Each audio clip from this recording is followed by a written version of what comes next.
What is up, fellow nerds, and welcome back to the Dapper Snapper Gaming channel, and welcome back to How Do I Want to Do This? This is our series where we take a look at all playable options available to players in Dungeons & Dragons 5th edition, and then we rank them on a scale of 1 to 10, and either build them or fix them depending on how they rank. Now today we're finishing up talking about the Tragedy Bard, and we are going to be building one together, so I think we're going to have a lot of fun with this, and if you are ready, make sure to leave a like on the video and subscribe if you haven't already. As you can see, most people who watch this channel are not subscribed, so please help us to reach our goal of 2,000 by the end of this year. I think we really can get there, but I need your help. And of course, once you've done that, click the bell so you're notified whenever new videos are uploaded, and share the video with your friends. So the Tragedy Bard, as we talked about on Tuesday, that video will be up in the iCard above right there, is a very interesting take on the Bard and just on how D&D can work in general. It takes the concept of natural ones and makes it to your advantage. It helps a lot with saving throws. It helps a lot with dealing extra damage. It's just a lot of really good things all packed into one subclass. And the Bard, as you know, is already a busted class, so giving abilities like this are just absolutely fantastic. Today, we are going with a slightly unorthodox way of building this Bard, but I think it's going to be a lot of fun, and I think you guys are going to enjoy it. So, without any further ado, let's jump in. Starting off with our race, as always, we are going to go with the Variant Human. I know I go with Variant Human a lot, but the free feat here at level 1 is too hard to pass up, and I need it. I really need it, so we're going to go with that. And for our feat, we're going to actually go with the Crusher feat. I know that's a little strange, but it'll make sense here in just a little bit. We are going to be doing a lot of damaging things on this Bard. We're not necessarily focused on damage. We are still a Bard at heart, but we have a lot of ways to change the battlefield in meaningful ways by forcing key saving throws. We're going to be up in the fight, and so if we do have to use a weapon, then great. We also could use this in a different way, which I'll discuss in our honorable mentions, and make even more use of the Crusher feat. But the Crusher feat, in a nutshell, you get a +1 to either strength or dexterity. We're going to take dexterity, of course. We don't need strength on this build. We are then going to get to move a creature 5 feet away from us if we hit them with bludgeoning damage, so that's important. And finally, whenever we score a critical hit, we get to deal attacks at advantage until our next turn, which is fantastic, and we will be making use of that, of course, because we have several features built into this subclass that allow us to crit easier. That's amazing, and so we're going to be critting a decent amount, and therefore then we get to attack with advantage the next time around, and then that could lead to another crit, and it just gets crazy. So I think that's absolutely fantastic. For our stats, of course, we are using modified standard array as always. Again, if you are using things like point buy, if you are using regular standard array, rolled stats, or some other method, your stats will probably look a little bit different than mine, but you'll just have to modify that for your table. It's hard to predict what everyone is using since a lot of people do it differently. For us, we're going to put our 17 in our charisma, our 15 in constitution, our 13 in dexterity, our 12 in wisdom, and then we can dump the other 2 and put our 10 in our strength and our 8 in our intelligence. For our bonuses, we get 2 +1s from our racial, and we get a +1 from Crusher, so we are going to put those in our top 3 stats. +1 to charisma for an 18, +1 to constitution for 16, and +1 to dexterity for a 14. For equipment, now normally I recommend standard equipment. However, in this case, I would definitely recommend gold buy, because the class we're starting with gives us like nothing, and we really don't need much of the stuff that it comes with. So I'm gonna say gold buy is your best friend here, or talk to your DM if they normally use the standard equipment and see if you can take some other things instead, as long as they know where you're going with your build. I think most DMs would be pretty okay with what you're asking for. For what we're asking for, we are going to try to take some scale mail, which we can't wear yet. We're going to try to take a warhammer, which we are not proficient with yet. We are going to take a shield, which we are not proficient with yet. And we are going to take an arcane focus. So we need all of these things, and 3 of them we can't use yet, but just carry them around. It's only 1 level, then we will get proficiency and we'll be all right from there. But it's nice to have them, or if you need to pick them up later on, then that's fine, whatever your pockets allow.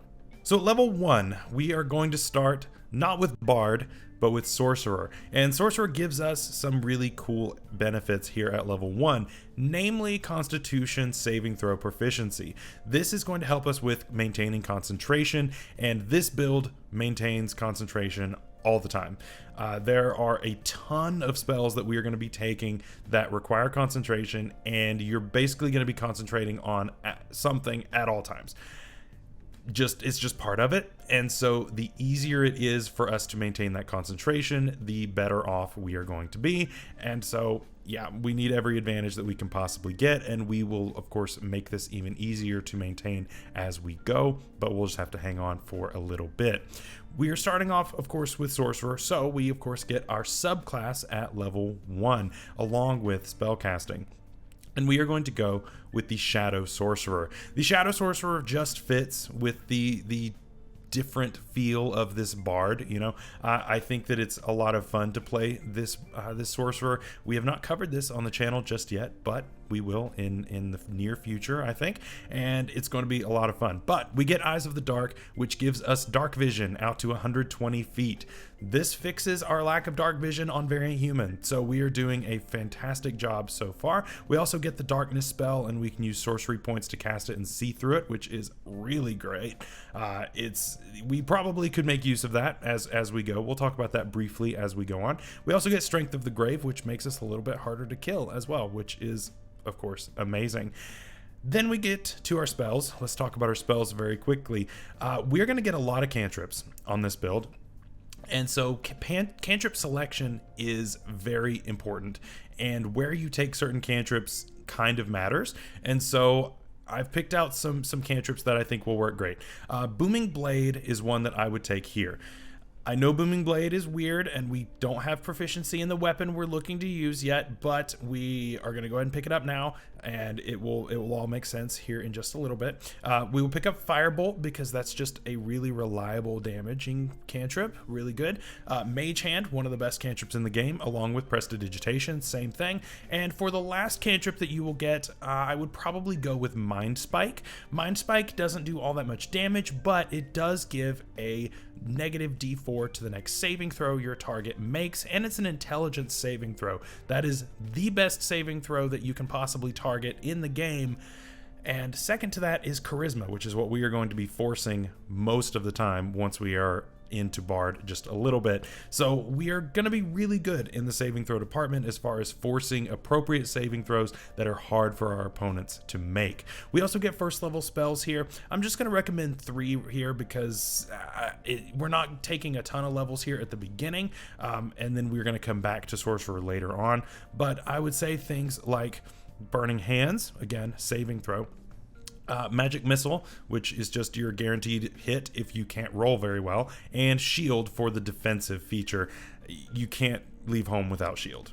At level 2, we are not continuing with Sorcerer just yet, and we are also not moving on to Bard. Instead, we are taking a level in Warlock. Warlock is a fantastic class. If you've never played one, I highly recommend it. They are a ton of fun. While limited, they are powerful in their own way, and it's just so fun and so flavorful as well. So we have had this magical ability within us for a little bit, this dark energy, this dark magic welling up inside of us, and now our weapon starts talking to us that we've been carrying on our back, and it's like, hey, you should probably use me. Like, why are you just carrying me around on my back? I'm here to be used. And so we're taking the Hexblade Warlock. The Hexblade is one of the most famous subclasses in D&D 5e. Of course, after being introduced in Xanathar's, it has been on a ton of builds, whether it is a full Warlock build or maybe dipped into Paladin or things like that. But instead, we are putting it on a Bard build, which is very weird.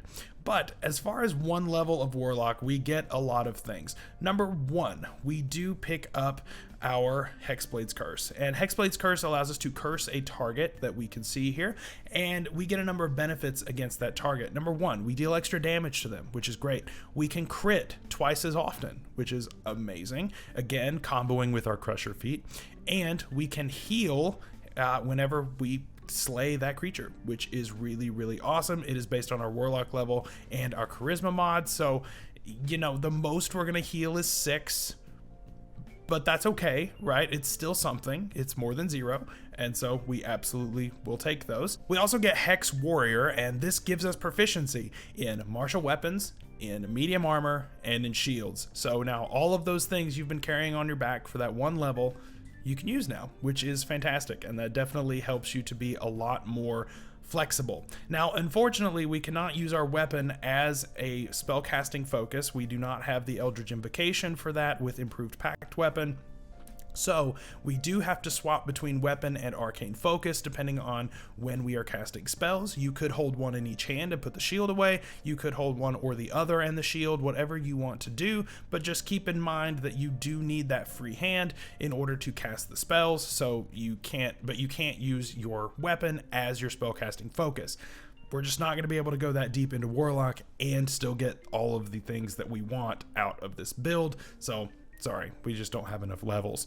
We also get Pact Magic here, and Pact Magic is basically spellcasting, but slightly worse in some ways and slightly better in others. So we are only going to have one spell slot, but it comes back on a short rest, which is nice.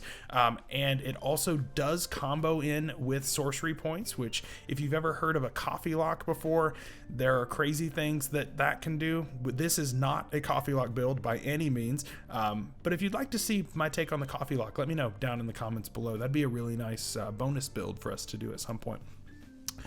But anyway, we do get some spells here, and as far as cantrips go, these are really easy picks. Eldritch Blast and Toll the Dead. Eldritch Blast, of course, is one of, if not the best, damaging cantrips in the game. It's force damage. It is a D10. You get multiple beams that levels up with you, not just as a warlock. It levels up with you as a character, so it's going to get stronger and stronger even though you are leaving Warlock behind. That's great. Toll the Dead does a lot of really good damage. It is a rough save though, so you know, a lot of things are going to resist the damage to this, but a D12 damaging die cantrip is really good. So it's hard to pass that one up. As far as spells go, we're only going to get 2, and I would recommend things like Armor of Agathis. Armor of Agathis is a great upcasting candidate as we get higher level spell slots with our Sorcerer and our Bard levels. Of course, you can use your spell slots interchangeably to cast spells. You can use your Warlock spell slot in order to cast a Sorcerer or a Bard spell, and you can cast a Warlock spell with any of the other spell slots. You just don't get those spell slots back on a short rest, and you don't get the Warlock spell slot only on a long rest. They have to stay separate. So just keep that in mind. You only get the one spell slot back on a short rest. It doesn't apply to everything. We also can take Hex here. Hex is one that I'm kind of iffy about, but I do think that the ability to give disadvantage on ability checks is a really compelling reason to take this spell. Again, we're a bard. We're looking for ways to really support our team, and this would be a really good way to force somebody into getting grappled. Your barbarian wants to go in and grab somebody. This can make it a lot easier if they are hexed and you choose dexterity or strength, depending on which one is better for them. That's a good way to support your team, and you get some bonus damage. Why not? I think that's really, really fantastic. At level 3, we're finally going Bard. I know, 3 levels, 3 different classes, but we've kind of built our basis here. You know, the 2 levels in other classes I think were really good as far as getting us off the ground, but now we're going to put some serious work into our performance. And so we are now taking a bunch of Bard levels. Let's go. This is going to be a lot of fun.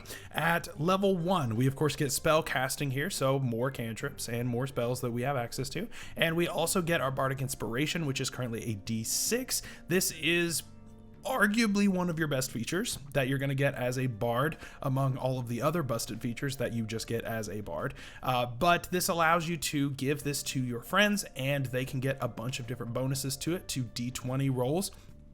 And later on, they can add this to damage rolls as well, and healing spells as well, with Tasha's optional rules, which we'll talk about here in a second. But as far as our spell casting goes, once again, we are going to go with some cantrips here. We're going to get a total of 4, which is not much. Bards don't get a whole lot, but they do have a really diverse spell list otherwise, and so you can't complain too much. I would take things like Message, Minor Illusion, Thunderclap, and of course, Vicious Mockery. Vicious Mockery is exclusive to Bards, but you can't leave it behind, right? You've got to have this spell. It's just so good.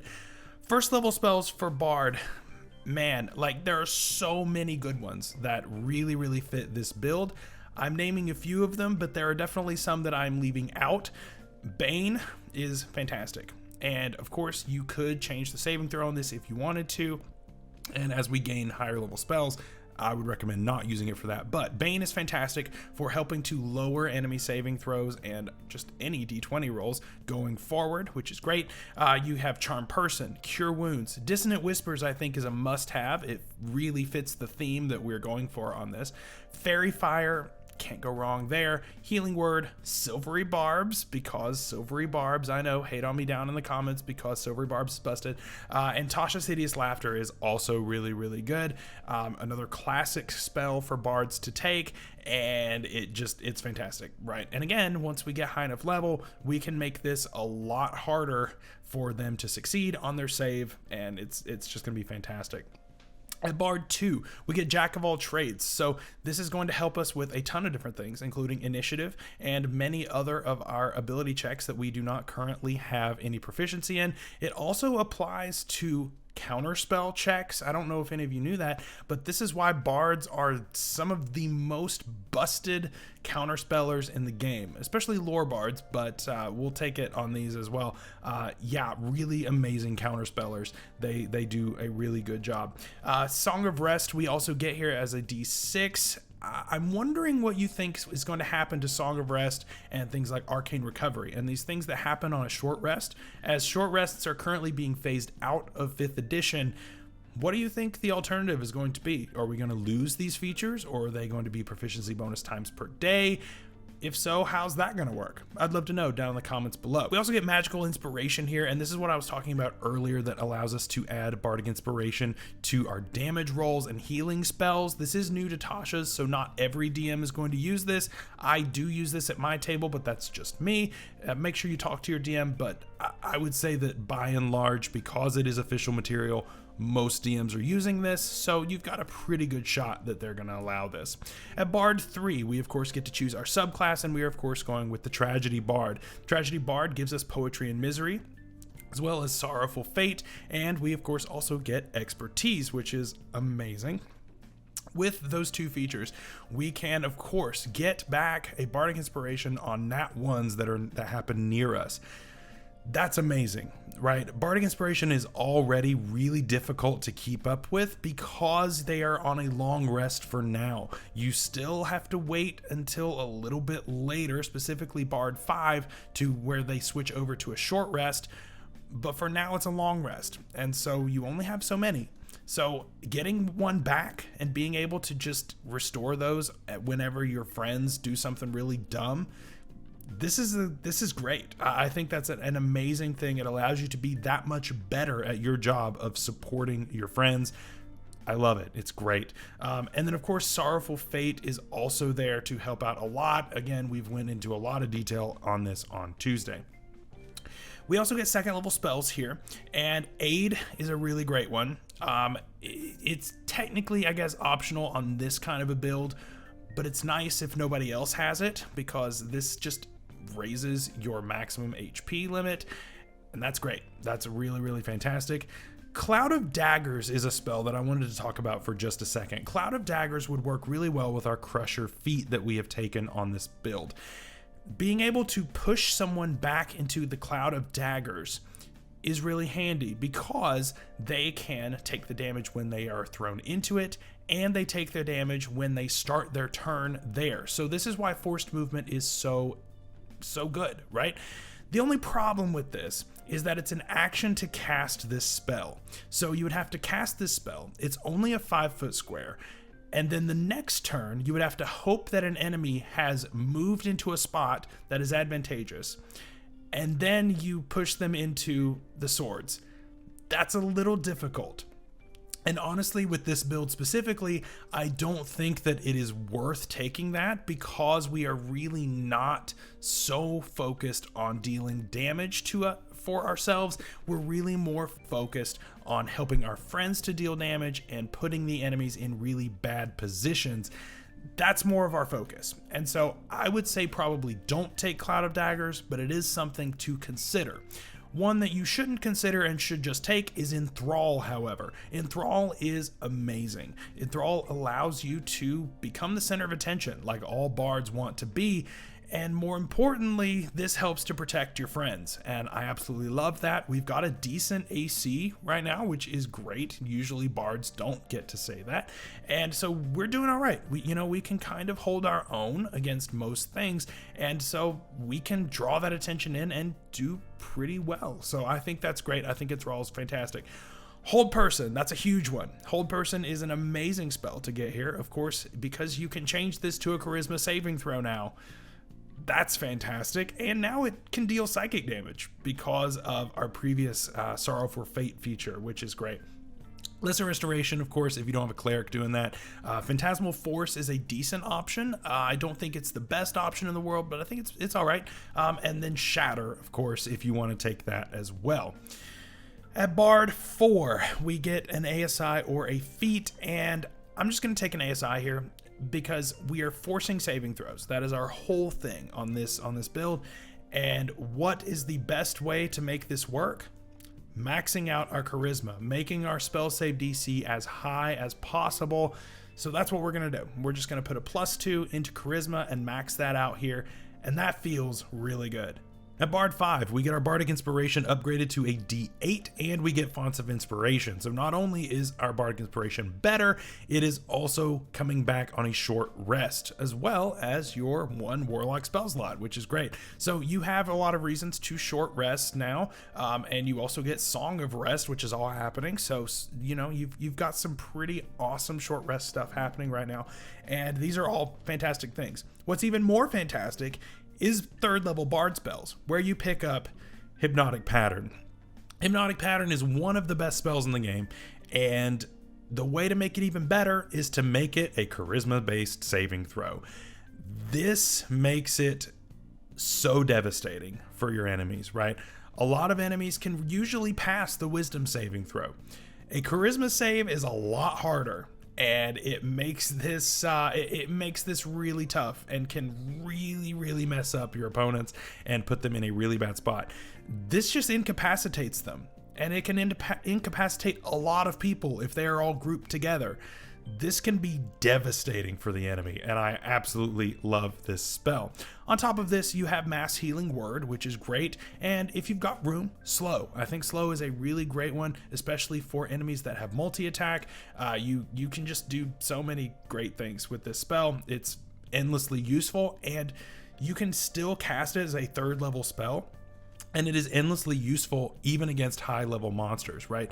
You don't have to upcast it in order for it to be good. It just stays good as monsters get better. And that's why I love that spell. Bard 6, one of my least favorite Bard features is Counter Charm. I just don't think that's that great. I would love if it was a reactionary thing rather than you have to set it up beforehand, because it's not every time that you're going to be able to have the foresight to have this ready to go, right? I don't think that it's the best feature in the world.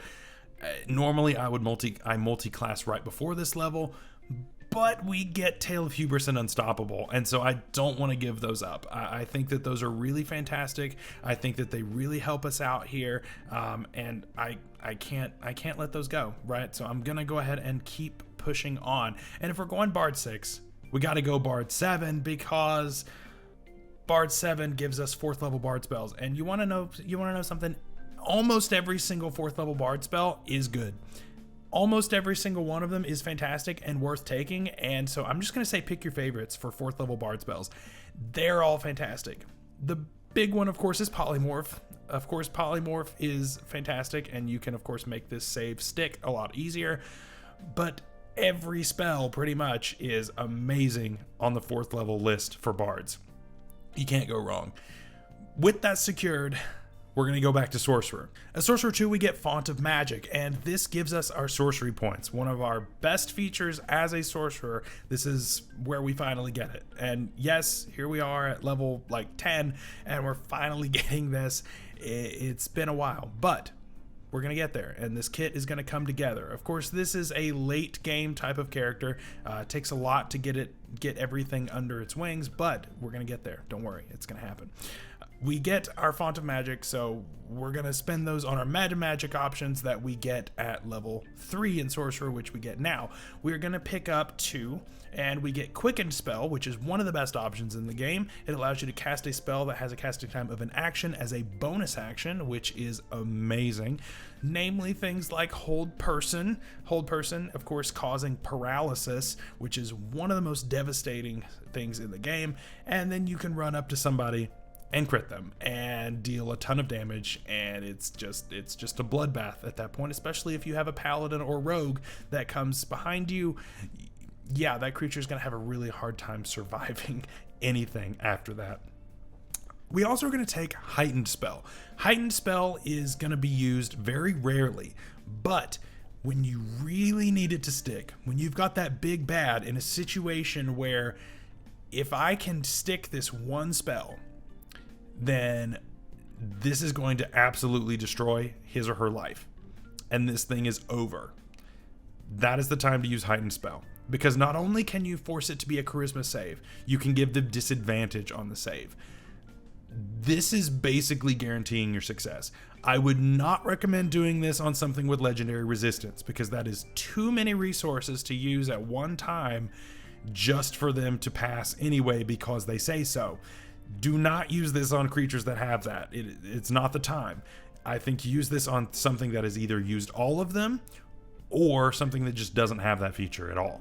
So just be really careful with that. It's too many resources to blow at once on something that can just say no, but it's really devastating when this causes things to stick.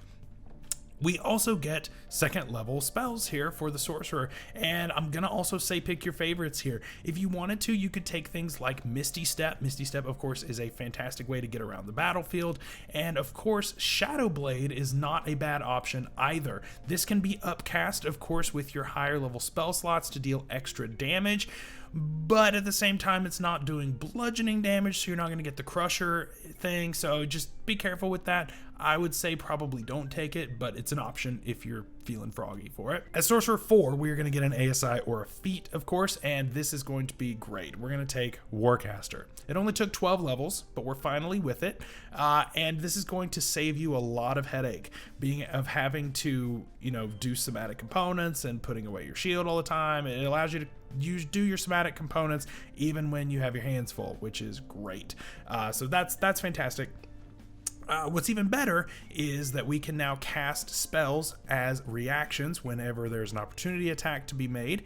This is fantastic because you can Booming Blade and guarantee that damage.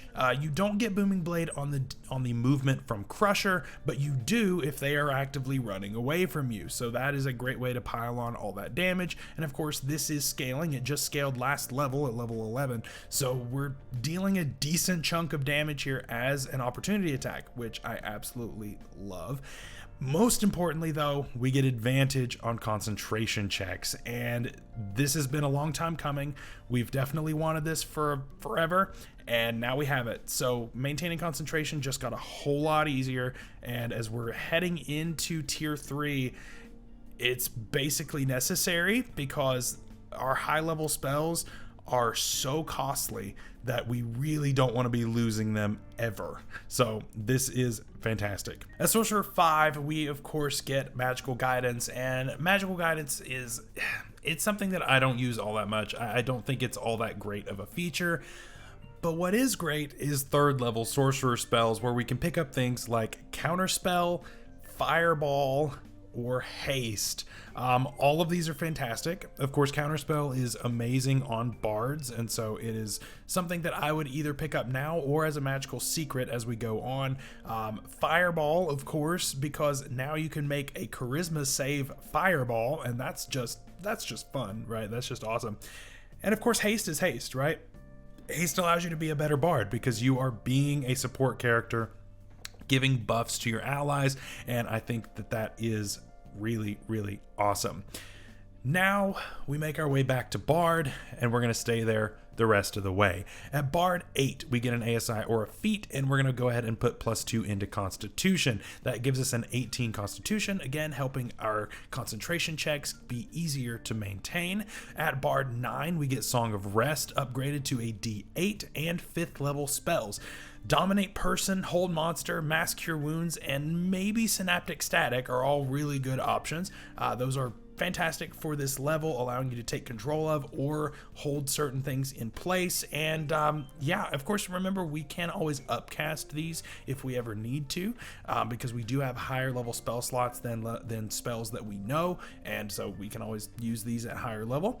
At Bard 10, we get our Bardic Inspiration up to a D10 and our first round of Magical Secrets along with Expertise. As far as Magical Secrets, so we get 2 spells from any spell list of 5th level or lower. I'm going to go with Destructive Wave from the Paladin list and Wall of Fire from a bunch of different lists.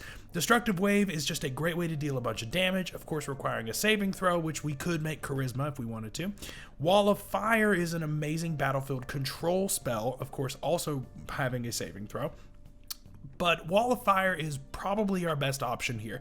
It deals damage, yes, but even more so, it can split the battlefield and cut off enemies from where they need to go, or trap them in with a ally that they don't want to be trapped in there with. And so they either choose take the wall damage or take a bunch of damage from the barbarian that's on the other side that, you know, maybe it's a bear totem that can just run through that wall, does not care about the damage, it takes half anyway, and so yeah, you're just kind of screwed either way. So I think Wall of Fire is fantastic. I absolutely love that spell. I think it's an amazing bring here on this version of Magical Secrets. At Bard 11, we get no features, but we get 6th level Bard spells. Mass Suggestion. You have to take Mass Suggestion. It's a requirement. You have to. Also, Otto's Irresistible Dance is really good, but Mass Suggestion is an absolute must bring. You can't tell me different. It's so good. At Bard 12, we get a +2 again to our Constitution, so we're going to finally max that out. At Bard 13, Song of Rest goes up to a D10, which is great.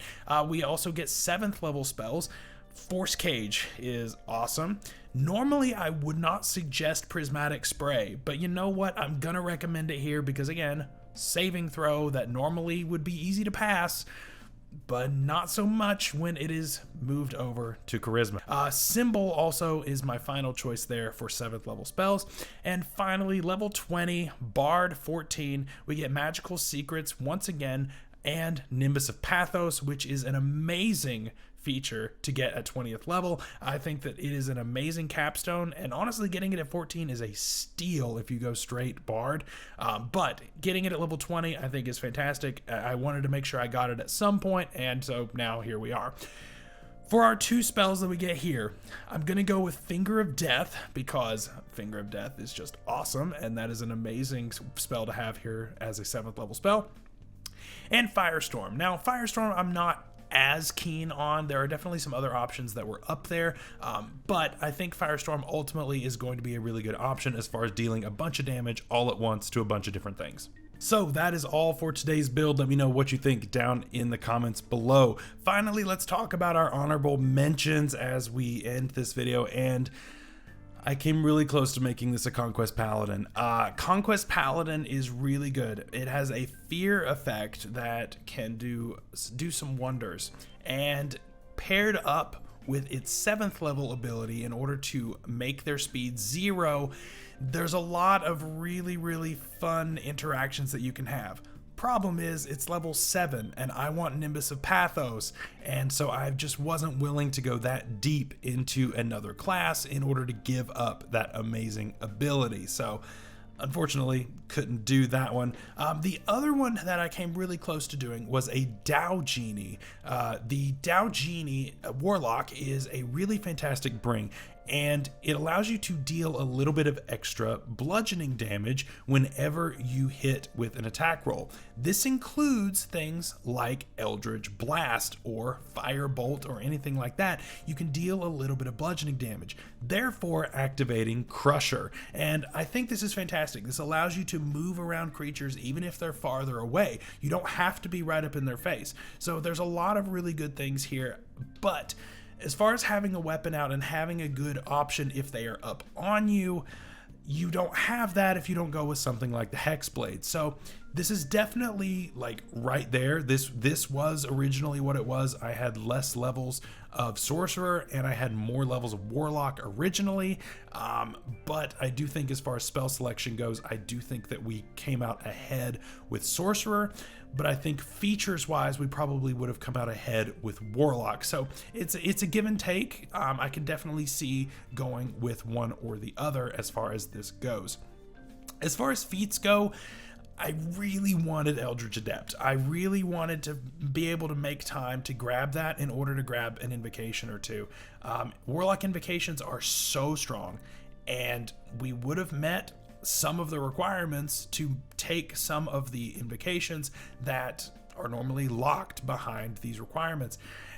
You know, we could have taken things like Agonizing Blast, we could have taken Repelling Blast, we could have taken a bunch of different things that would have really, really helped us out. We could have taken Improved Pact Weapon as well in order to, in order to move forward. We would have had to take in more levels in Warlock, but, it is what it is. I still think that Eldritch Adept would have been really nice, and it's cool. If we had taken more levels in Warlock, then it's probably best we have taken Meta Magic Adept in order to grab some sorcery points and be able to still quicken spell and also heighten spell.